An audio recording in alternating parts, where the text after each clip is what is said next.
Hi எல்லாருக்கும் வணக்கங்க. என்றைக்காவது நமக்கு சமையல் செய்ய பிடிக்காமல் இருக்கலாம், டல்லாக இருக்கலாம், இல்லைன்னா ஒரு மூட் ஆஃபில் இருக்கிறோம், சட்டுன்னு சமையல் செஞ்சுட்டு உட்கார்ந்து ரிலாக்ஸ் பண்ணணும்னு தோணுச்சுன்னா இந்த ரெசிபி ட்ரை பண்ணி பாருங்கள்.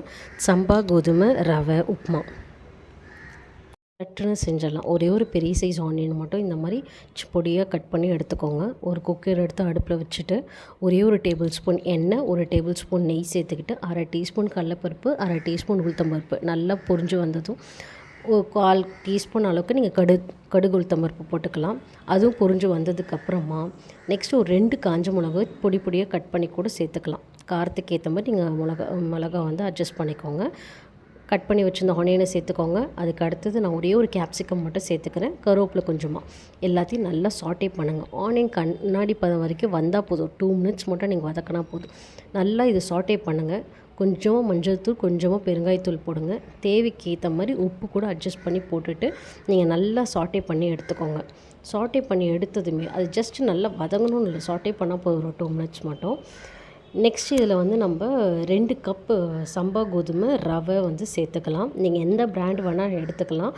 இன்றைக்கி நான் எப்போவுமே க்ராசரி வந்து சரவணா ஸ்டோரில் வாங்குவேன். நான் சரவணா ஸ்டோர் அவங்க தயாரித்து ரவை தான் எடுத்துக்கிறேன். இன்றைக்கி நான் 2 கப் எடுத்துக்கிட்டேன். ஒரு கப் கோதுமைக்கு நீங்கள் 2.25 அளவுக்கு தண்ணி ஊற்றுனீங்க அப்படின்னா திட்டமாக இருக்கும். ஃபஸ்ட்டு இந்த ரவையை சேர்த்துட்டு நல்லா ஒரு 2 மினிட்ஸ் மட்டும் சாட்டே பண்ணி எடுத்துருங்க. சாட்டே பண்ணிட்டீங்க, தனியாக வதக்கணும், நீங்கள் நெய்யில் போட்டு வதக்கி எடுக்கணும்லாம் இல்லை. இதிலே போட்டு ஒரு 2 மினிட்ஸ் எடுத்துகிட்டு ஒரு கிண்ணத்துக்கு நான் 2.25 அளவுக்கு நான் தண்ணி ஊற்றிருக்கிறேன். ஸோ 2 கிண்ணம் எடுத்ததுக்கு நான் 4.5 அளவுக்கு தண்ணி ஊற்றிருக்கிறேன். நல்லா போட்டு ஒரு கிளறிடுங்க. உப்பு பார்த்துக்கோங்க, அட்ஜஸ்ட் பண்ணிக்கோங்க. உப்பு பார்த்து தேவைன்னா போட்டுட்டு நீங்கள் 2 விசில் வச்சு எடுத்திங்கன்னா ரெடியாக இருக்கும்.